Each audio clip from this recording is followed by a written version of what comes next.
Jack Turner, a seasoned truck driver in his late 50s, blinked hard to stay awake. His thermos of coffee had gone cold, and the soft rumble of his red semi-truck was the only sound keeping him company. He'd driven this route 100 times before. Same winding roads, same silence.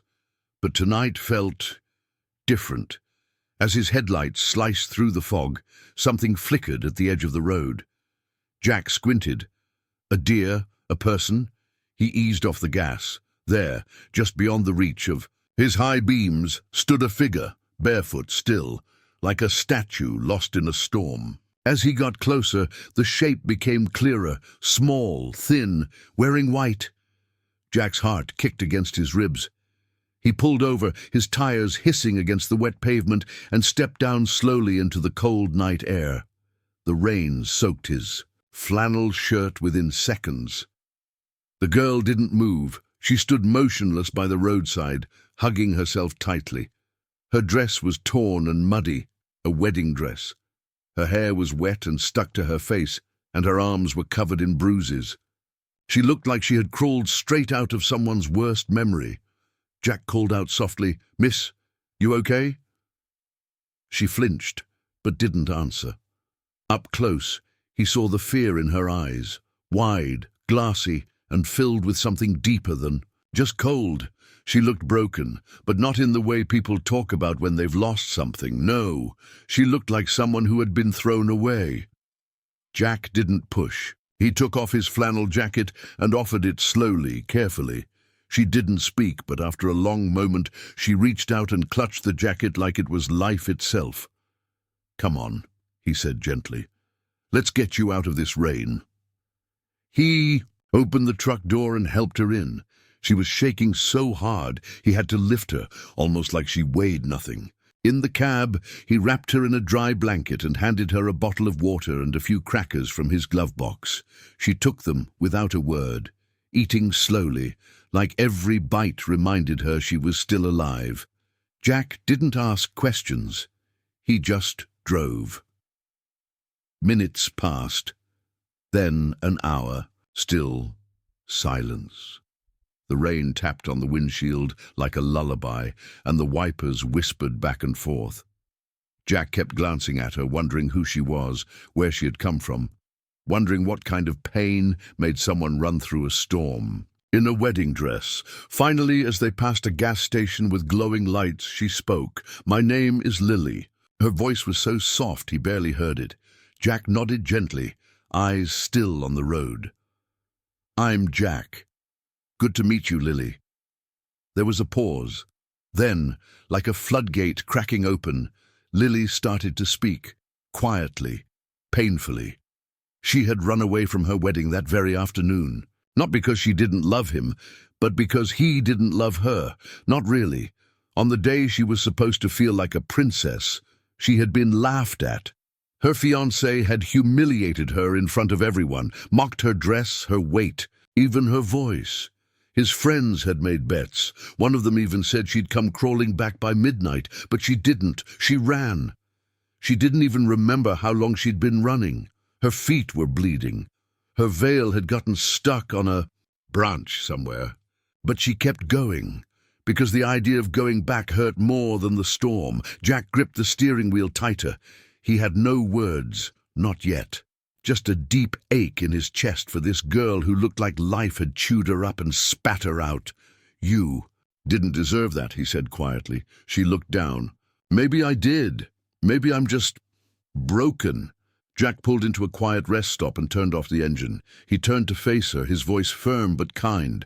"No, you're not. You're bruised, but you're not broken." She looked at him, really. Looked, and for the first time, her eyes softened. Inside the small diner at the rest stop, people stared. Of course they did. A grizzled truck driver walking in with a soaking wet girl in a ruined wedding dress. It wasn't something you saw every day, but Jack didn't care. He held the door open, guided her to a booth and told the waitress, "2 breakfasts, please, big ones." Lily sat quietly at first, hands trembling around a mug of hot chocolate. But with every bite of pancake, every sip of warmth, her shoulders relaxed. She wasn't okay, but she was trying.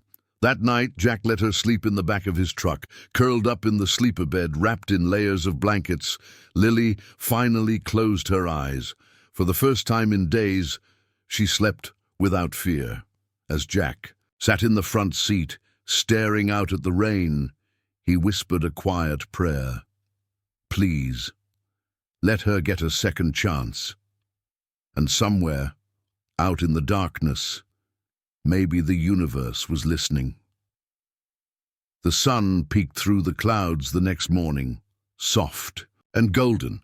The storm had passed, but the ground was still wet, and the world smelled like clean earth and second chances. Jack sat behind the wheel, sipping a fresh cup of coffee, watching the fog lift over the hills. Behind him, Lily stirred in the sleeper. Bed! He heard the soft rustle of blankets, the creak of the mattress, and then her voice, small, sleepy, but stronger than the night before. Thank you for not leaving me. Jack didn't turn around. He just smiled and said, You're welcome, kid. That was the beginning.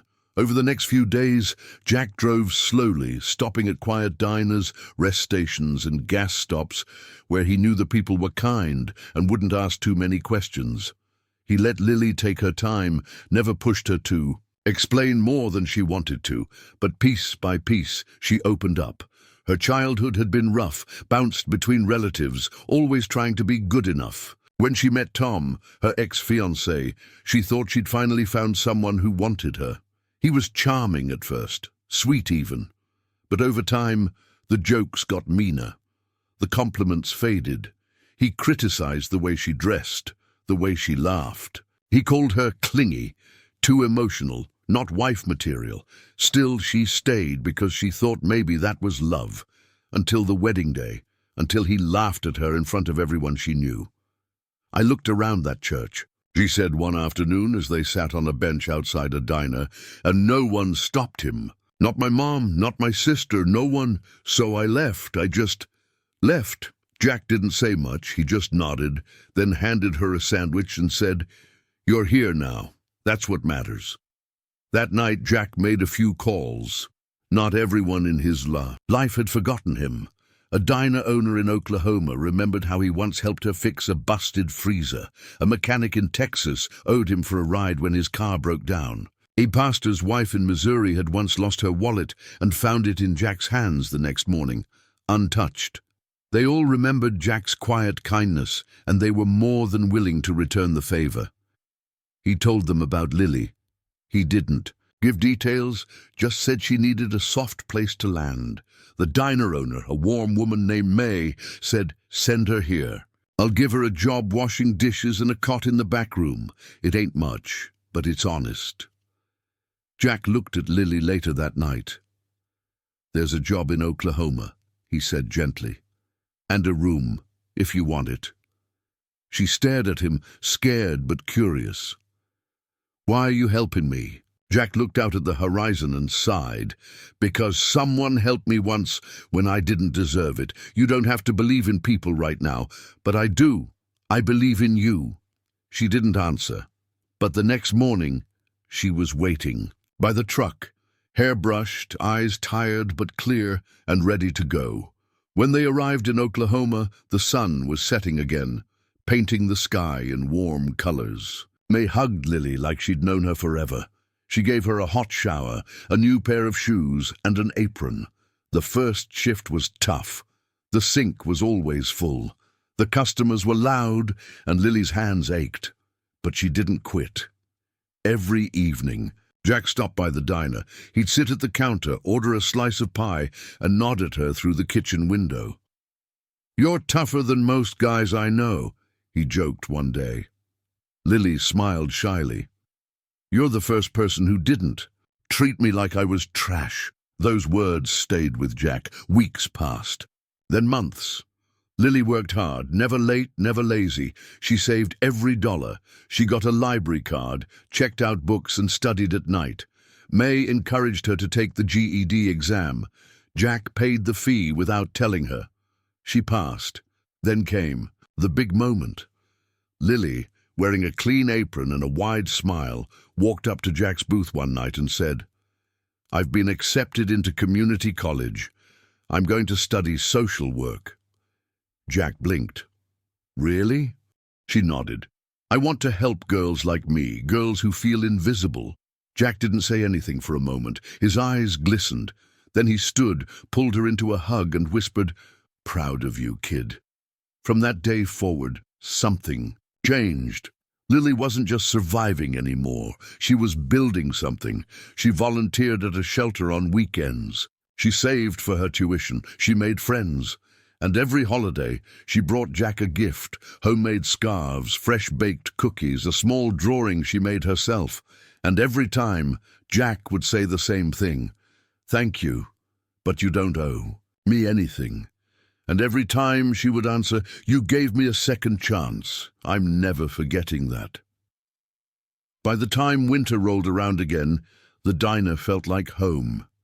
Lily was stronger now, not just physically but in her spirit. She stood taller, spoke louder, laughed more. She even got her first car. It was old and noisy, but it ran. Jack helped her fix the engine, and she named it Hope. And every night, before going to sleep, she would write in a little notebook Jack had given her. It was called Things I'm Grateful For. The first page said 1, rainy nights; 2, old trucks; 3, Jack Turner. It was a bright spring morning, the kind where the sky looks like fresh laundry, clear, crisp, full of promise. Jack pulled his old truck into the community college parking lot, cleaned and polished. For once, he even wore a button-up shirt, wrinkled but clean. He had never liked crowds, but today wasn't about him. Today was about her. Lily, the girl who once climbed into his truck on a rainy night, scared and silent, now stood on a small stage in front of dozens of clapping strangers. Wearing a graduation cap that kept slipping over her eyes, she looked radiant, not because of makeup or clothes, just confidence. It made her glow. Jack sat in the back, arms folded, eyes soft. He didn't cheer. He just nodded when her name was called Lily Grace Carter, Associate of Applied Science in Social Work. Her hands trembled slightly as she took the diploma, but her smile was steady. After the ceremony, she spotted him in the crowd. She pushed past a few people and ran straight into his arms. "I did it," she whispered, burying her face in his chest. Jack patted her back, awkward but proud. "You sure did." Then he pulled a small envelope from his jacket pocket. "Here, something for you." She blinked and took it carefully. "What is it?" "Open it."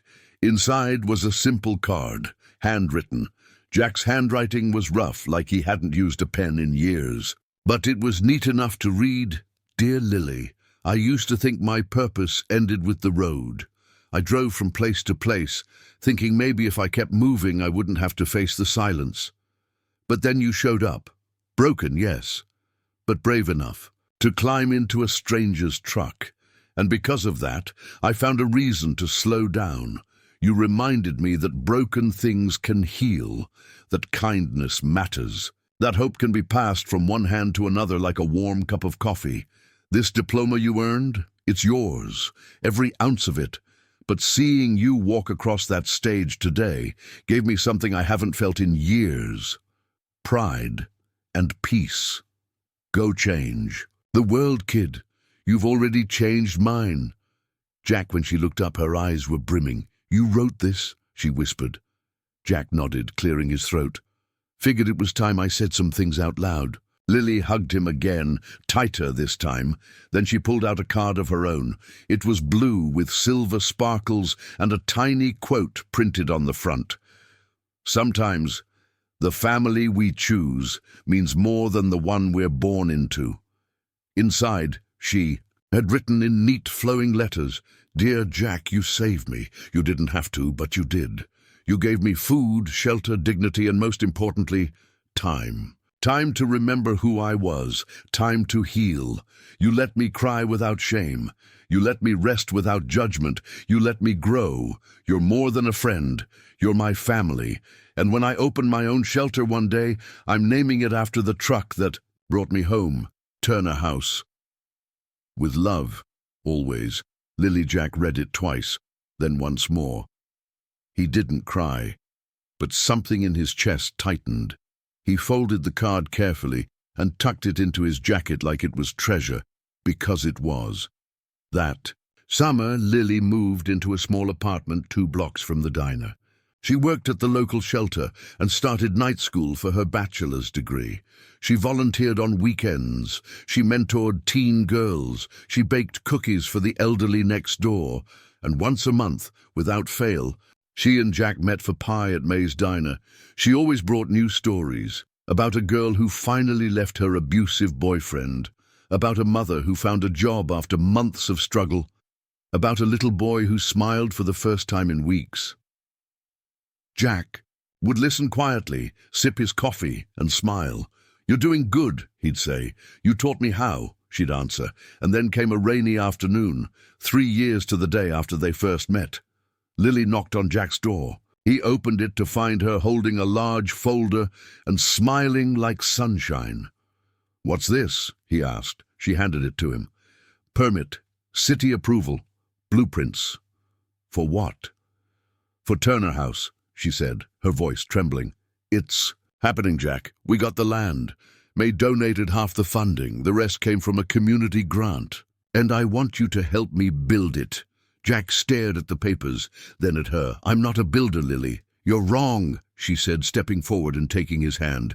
"You've been building me since day one." That winter, construction began. It wasn't fancy, just a big house with soft beds, warm meals, and a rule written on the front door in bold letters. No one leaves here feeling worthless. The house opened on Christmas Eve, and the first guest, a scared young woman named Maria, soaked from the rain, holding a baby and nothing else. Lily welcomed her in with a blanket and a cup of tea. Jack stood behind her, silent, watching history repeat, but this time with warmth, not fear. And as Maria sat on the couch, Lily whispered softly, "You're safe now. I've been where you are, and you're not alone."